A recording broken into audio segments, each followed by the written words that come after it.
Hi my dear friends, welcome to our channel. எல்லாரும் நல்லா இருக்கிறீங்களா? இந்த நாள் உங்களுக்கு இனிய நாளாக அமைய நம்முடைய சேனலின் சார்பாக வாழ்த்துக்கள். நம்ம சேனலின் கதை நேரம், வாங்க கதை கேட்கலாம். Story time. இந்த கதையானது ஒரு கற்பனை கதையே. இந்த கதையில் வரும் அனைத்து விதமான சம்பவங்களும் மனிதர்களாகிய நம்முடைய வாழ்க்கையில் நாம் சிந்தித்து சரியான தீர்வை காணுவதற்காக மட்டுமே. ஆகவே இந்த கதை முழுவதையும் கேளுங்க. உங்களுக்கான, எனக்கான, நமக்கான பலவிதமான பயனுள்ள தகவல்கள் உள்ளே. கதையை கேட்கலாம் வாங்க. காடு ஒன்றில் ஒரு பெரிய ஆறு வெள்ளப்பெருக்கெடுத்து ஓடிக்கொண்டிருந்தது. அந்த ஆற்று தண்ணீரை அனைத்து ஜீவராசிகளும் மிகவும் விரும்பி குடிக்கும். அந்த ஆறு செல்லுகின்ற வழியிலே சில குட்டைகளும் குளங்களும் பலவிதமான குட்டி குட்டி நீர்த்தேக்கங்களும் இருந்து வந்தது. அந்த நீர்கள் எல்லாம் இந்த ஆற்றை பார்க்கும் பொழுது, அழகாக ஓடிக்கொண்டிருக்கும் ஆறே, நீ என்னுடன் சில நேரம் பேசுவாயா என்று கேட்டது. நான் உங்களை போன்ற சிறிய நீர்த்தேக்கங்களுடன் என்னுடைய நட்பை வைப்பதில்லை. காரணம், நான் பலவிதமான உயரமான அருவிகளில் இருந்து சுத்தமான நீரை கொண்டு வருபவன். நான் செல்லுகின்ற பாதையெல்லாம் மிகவும் சுத்தமானது. நான் எல்லோரையும் ஈஸியாக அட்ராக்ட் பண்ணிடுவேன். அதனால என்கிட்ட உங்களுடைய நட்பை தொடர முடியாது. அதனால் நீங்க உங்களோட சேர்ந்த குட்டி குட்டி நீர்த்தேக்கங்களோட உங்க நட்பை வைத்துக்கோங்க. ஏன்னா நான் எப்பவுமே மிகப்பெரியவன் அப்படின்னு சொல்லிச்சான். குளம், குட்டை, சிறிய நீரோடைகள் அனைத்தும் மிகுந்த வேதனை அடைந்தது. நாம் அனைவரும் சமம் என்றுதான் நினைத்தேன். நமக்கு நீர் என்ற பெயர் தான் கொடுக்கப்பட்டுள்ளது.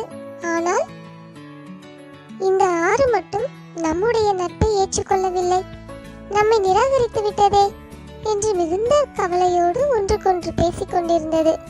அப்பொழுது குளத்திலிருந்து அழகாக மீன்கள் துள்ளி குதித்து அந்த மீன்கள் கூறியது, நீங்கள் அனைவரும் சமம்தான், அது எப்பொழுது புரியும் என்று சிறிது நேரம் கழித்து நான் உங்களுக்கு சொல்லுகிறேன் என்றது.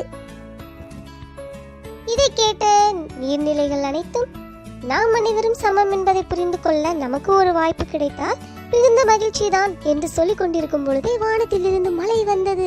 மழையை பார்த்தவுடன் அனைவருக்கும் மிகுந்த மகிழ்ச்சி.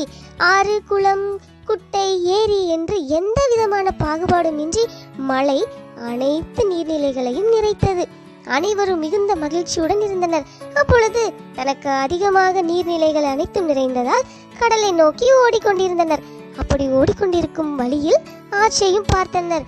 அந்த ஆறு குளங்களை பார்த்து, நீங்கள் அங்கேதானே இருந்தீர்கள், இப்பொழுது எப்படி உங்களால் என்னோடு கூட வர முடிந்தது என்று கேட்டது. அதற்கு அனைத்து நீர்நிலைகளும் கூறிய பதிலானது, நாம் அனைவரும் சமம் என்பதை புரிந்து கொள்ள வேண்டும் அல்லவா? அதனால்தான் இயற்கையாகவே மழையை கடவுள் வருஷிக்க பண்ணி நம்மை ஒன்றாகவே கடலுக்குள் சேர்க்கின்றார். ஆகவே நாம் எப்பொழுதும் சமம்தான், நமக்குள் எந்த பாகுபாடும் இல்லை. நாம் அனைவரும் ஒற்றுமையாக வாழ்ந்தோமேயானால் இந்த உலகத்தில் உள்ள அனைத்து விதமான ஜீவராசிகளுக்கும் நம்மால் பலனளிக்க முடியும் என்று அனைத்து நீர்நிலைகளும் ஆரிடம் கூறியது. இதை கேட்ட ஆறும் தன்னுடைய தவறை உணர்ந்து கொண்டது. ஆம், நாம் அனைவரும் சமமே, நம்மில் உயர்வு தாழ்வு என்பது என்றைக்கும் கிடையாது. நிச்சயமாக நாம் இனிமேல் ஒன்றாகவே வாழலாம் என்று ஆறு மற்ற நீர்நிலைகளிடம் கூறியது. இதை கேட்டுக்கொண்டிருந்த மீன், என்ன, இப்பொழுது உங்களுக்கு புரிந்துவிட்டதா? நீங்கள் அனைவரும் சமம் என்பதை உணர்த்த கடவுள் மழையை வருஷிக்க பண்ணி நமக்கு உணர்த்தியுள்ளார். ஆகவே ஒன்றுபட்டால் உண்டு வாழ்வு என்று கூறியது. எஸ் மை டியர் ஃப்ரெண்ட்ஸ், இந்த உலகத்துல கடவுள் நம்ம அனைவரையுமே சமமாக தான் படைச்சிருக்கிறாங்க. ஆனால் நமக்குள்ளதான் பலவிதமான பாகுபாடுகள் இருக்கிறது. அந்த பாகுபாடுகள் எல்லாவற்றையும் நீக்குவதற்காக தான் அப்பப்போ நமக்கு இயற்கை சீற்றங்கள், பலவிதமான பிரச்சனைகள் நம்ம அனைவரும் சமம் என்பதை உணர்த்துகின்றது.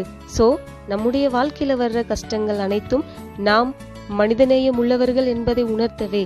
ஸோ இந்த கதை உங்களுக்கு பிடித்திருக்கும் என்று நம்புகிறேன். உங்களுக்கு இந்த கதை பிடித்திருந்தால் லைக் பண்ணுங்க, கமெண்ட் பண்ணுங்க, ஷேர் பண்ணுங்க. அதே நேரத்தில் உங்களுக்கு கொஸ்டின்ஸ் கொடுக்கப்பட்டிருக்கிறது, அதற்கான ஆன்சர் சென்ட் பண்ணுங்க.